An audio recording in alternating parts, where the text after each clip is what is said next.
Isabel. Wow, what a powerful woman. I decide with this dream of mine that I need to get involved in network in Dallas.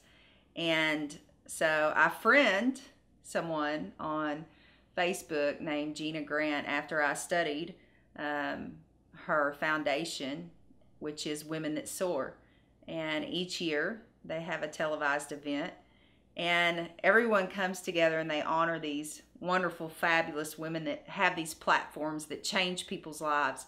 And I knew I wanted to be a part. So in November of 2013, I get together with my buddy Jennifer, and we head to Dallas and meet my mom. She comes in from Arkansas. And we stay in this 5-star hotel. It's beautiful. It's downtown Dallas. It's my first trip ever there. I'm living on this dream. And it's a 2-day event. The first day you show up and you go to a luncheon and they announce these nominees. So the 3 of us walk into this luncheon not knowing what to expect. I've never done anything like this before in my life. And it was just fabulous. We meet these women of just power and life-changing experiences, things that they've done with their life that sometimes aren't humanly possible, but they found a way to make it happen. And after the luncheon, I hear my mother yelling at me across the room in Arkansas style, right? "Stacy, you've got to come meet this woman." And so I'm kind of like, because I'm trying to take a picture with the founder of Women That Soar, Gina Grant. So I take our picture and I head over to where my mother's at with this woman, and her name's Isabel. And she says to me, "Who are you? I saw you when you walked in this room and I want to know, who are you?" And I said, "My name is Stacy and I make people beautiful from the inside out." And so we spent about the next hour talking. And I shared with her my vision of God and love and sexual abuse and what I wanted to do, how my mark on this world, how I wanted to inspire people and help people. And standing in this hotel lobby, this woman tells me, who I've never met before in my life, that she's been praying for me. And I said, "How do you know you've been praying for me?" And she said, "Because when you walked in, the whole room lit up, and I knew right then God had answered my prayer." And I got to tell you, it was like this surreal moment. So I went back to my hotel room, and I just fell on my hands and knees and just cried out to God, because I knew that in that moment, all that I had expressed and believed in, that someone understood. And her name was Isabel. So, classic of what I do when I meet someone, just, trusting, but not really trusting. I have this secretive thing that I do. I Google someone's name to see what it means, just to see, if they're really meant to be a part of my life. And so I Googled Isabel, and it meant God's promise. And I knew in that moment that I had come all this way to Dallas for the first time in my life, that this woman had been praying for me, and that God brought us together at this Women That Soar event. So the next night I go, and she shows up, and it's this big, huge event, and it's this red carpet, and camera crews are everywhere, and photographers are everywhere, and I mean, let me tell you, Dallas is its own little Hollywood itself. So it's the glam, and it's the stars, and it's like this night of fame and fortune, but it's just an empowering place to be. And we walk the red carpet, and we begin to mingle with people. And shortly after, Isabel comes into the room and immediately comes up to me, and we just connect again. We start to talk like we can't just get out of our mouths or roll off our tongue this dream and start to put it together. And in that moment, I knew that I was in the right place in Dallas, Texas, and that's where I was supposed to be. So here I've been praying for someone, anyone, to understand my dream, that I really want to be able to, for the first time, be someone that stands up and talks about sexual abuse. Greater than that, I want to be the founder of something we've never heard of before that more of us can identify to: sexual suppression. We were children who were not talked to about sex at all. Matter of fact, we didn't even see it on the TV. I mean, no one, not even the Cleavers, slept in the same bed together. So you've got to understand, back in the generation, you just didn't talk about sex. At best, your parents said, don't get pregnant, and they thought that was like the birds and the bees talk. So now, here we are, I'm 40 years later, here we are, and I'm trying to talk about something that now is all over the world. I mean, you can YouTube videos, we're talking about sex. You can turn on your TV and they talk about sex. So I felt it was right. I felt like this is my calling. This is my foundation. I want to talk about sexual abuse in a way it's never been talked about before. But the only way to do that is to get a strong foundation of people that believe in me and can understand the vision. So I too had been praying for Isabel. I didn't know it. I thought like I needed a manager or some big wig, you know, Hollywood movie star. I didn't know. I've never done this before. I'm just me. But what God gave me was better than that, because Isabel is a publicist. And so she works with the media. She knows powerful people. She knows. She has the connections.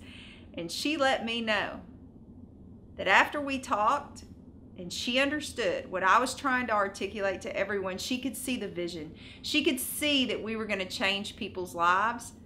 And for once, we were going to be able to open up and talk about sexual abuse in a good way, in a positive way, not with these stipulations or the mark that the media has on it. Not the negativity, not the court cases, not the destruction, but survivors.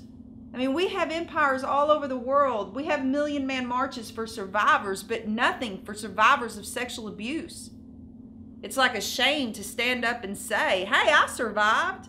I've got a beautiful home, and I'm a Christian woman, and I'm an author, or I'm a school teacher, or I'm a lawyer, or I'm a stay-at-home mom.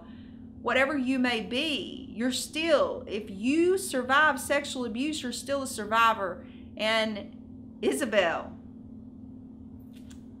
she knew exactly what this empire needed. So after articulating to Isabel what I was all about and this vision that I had, this empire that I wanted to create, we make plans at the Women at SOAR event that I'm going to come back to Dallas. So that's what I do. I return home. It's the holidays, and we keep in touch. We talk about once a week on the phone. We're still just getting to know each other and really fill each other out, and, you know, trust in God that our prayers were answered and that we're meant to be together. And so I plan a trip back to Dallas the end of January. And sure enough, my second trip back there, Isabel picks me up for dinner, and it's Martin Luther King Day. I'm like, how's this possible? Wow. I show back up my second time ever in Dallas. My publicist now picks me up, and it's Martin Luther King Day. I have a dream. That meant something to me. It meant something to Isabel. And so at dinner, she gives me this gift. Like, it's her way of saying, over these past couple of months, I've listened to you, and I've really thought about this and prayed about this, and I'm not sure where we're going, but I know that we're going to go. And it's her way of saying, like, I'm investing in you. And so she presents me with tchotchke, which in Jewish means a little something. And she pulls out at dinner this bag of treats, and the cameras are rolling, and we capture it all on film. And she kind of shares with me her expectations of me and what she expects out of me. And greater than that, she says to me, through these things, we're going to be together. She gives me this little shot glass that was of her family's collection. And there was only 8 of the glasses, and I still have mine here with me today. And it's like a symbol of saying, We're connected. We're going to be together. We're going to do this together. All right, I have some tchotchkes, and I have to tell you what a tchotchke is. Okay. Tchotchke in the Jewish religion, it's a Yiddish word. It means a little something. So I have a bunch of, not many, but I have about 4 or 5 little somethings just to give to you that have a meaning behind it. And the reason I did that is because that's what you're about. You're about meaning, and you're about sending messages to people and changing their lives. So I hope this changes your life. Okay, let me start with it. You were talking about, what were you talking about? You have 1,000 people on your Facebook right now, hits. 1,100, yeah. And 250 came from where? Israel. Tell them, where is the camera? I want her to see your face too. Now, that's so funny that you talked about that tonight, because everything has a reason. Right. So this is wrapped in a glorious paper of a paper towel.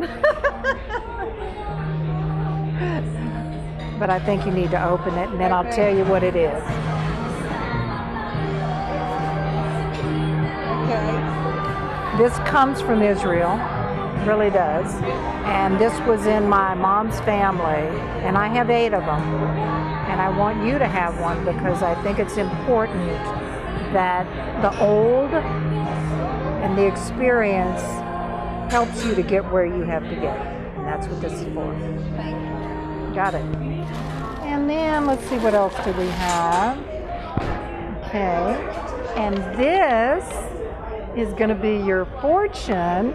And I don't have her picture. I don't have your picture on it. Okay. But after today, there's going to be a picture of all 4 of us. It's going to go here. And every time you feel that your dreams are, you just shake this up and go, what do you always say about us? We are a team. Yes. Team. Okay? And this is for the nights you're going to be in so many hotels. Wake me up with coffee. This is for all your hotel adventures. And I love the color purple, by the way. Wow, I love it. And what is this? With the earplugs. This is a music box, because as a publicist, we need to find a song that is going to represent you and be part of your branding. Okay. So you can create your own music. Wow. And this is a music box that you create yourself. Okay. Okay, go to town. First work. I'm giving you work. Wow. This is all, to write all the $1 million checks. One to me, one to Anthony. On the wheel. And this is just something a hairdresser always needs an extra. What? A diffuser. A diffuser. Goes in the back of the... Yes. Oh, this is the hair. volume. This is the hair that gets stuck in the back of the If dryer. you don't have one of those, and everybody always loses them, every hairdresser I know. Now, It's amazing. and this is about all the hands you're going to touch across the world. That's what this represents. Wow. And that's it. And then a bag that's been in my attic for about 2 years. That you just need to get rid You of. can put all of that in there. Something old, something new. Something broad, something blue. Thank you. Something to write checks with. Yeah, that's what we all need. Wow. Thank you. Cut.